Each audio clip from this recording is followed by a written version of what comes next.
हार के बाद कांग्रेस को केपी यादव प्रेम कांग्रेस का जग गया है। ज्योतिरादित्य सिंधिया के लोकसभा जाने के बाद राज्यसभा चुनाव को लेकर सज्जन सिंह वर्मा ने बयान दिया। उनका कहना था कि सिंधिया की जो सीट खाली हुई है उस पर केपी यादव को भेजना चाहिए। सज्जन सिंह ने कहा कि केपी यादव का टिकट काटकर बीजेपी ने अन्याय किया था, अब उनको राज्यसभा भेजकर न्याय करें।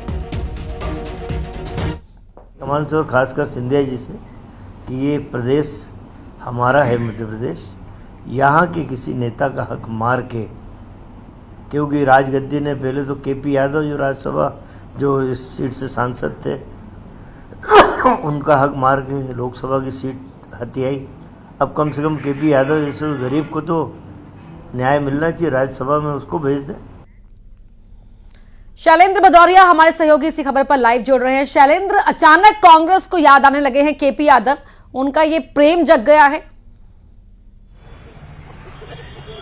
बिल्कुल अपर्णा, आपने ठीक कहा कि जिस तरीके से केंद्रीय मंत्री ज्योतिरादित्य सिंधिया अब राज्यसभा की जगह लोकसभा का चुनाव जीत चुके हैं और ऐसे में उनको आने वाले समय में राज्यसभा से इस्तीफा देना है, तो अब कांग्रेस नेताओं को जो बीजेपी के नेता हैं केपी यादव, उन पर प्रेम उमड़ रहा है और कह रहे हैं कि पहले तो सिंधिया की वजह से उनकी सीट जो है, उनका टिकट जो है वो लोकसभा का काट दिया गया और अब जब राज्यसभा की बात हो रही है तो तब भी किसी दूसरे नेताओं का, दूसरे राज्यों के नेताओं का मध्य प्रदेश से राज्यसभा भेजे जाने को लेकर चर्चा चल रही। तो उन्होंने कहा कि जो अन्याय जो है केपी यादव के साथ हुआ है, खासकर उस परिस्थिति में कि ज्योतिरादित्य सिंधिया को हराने वाले केपी यादव भी थे, लेकिन उनके आ जाने से, ज्योतिरादित्य सिंधिया के आ जाने से उनके साथ लगातार अन्याय हो रहा है। ऐसे में उनके साथ न्याय होना चाहिए। वो मध्य प्रदेश के रहने वाले और मध्य प्रदेश के जो राज्यसभा की सीट खाली हुई उस पर मध्य प्रदेश की तरफ से ही केपी यादव को ही जाना चाहिए। आपको याद होगा कि जिस तरीके से जब लोकसभा का चुनाव था, शैलेंद्र थे तो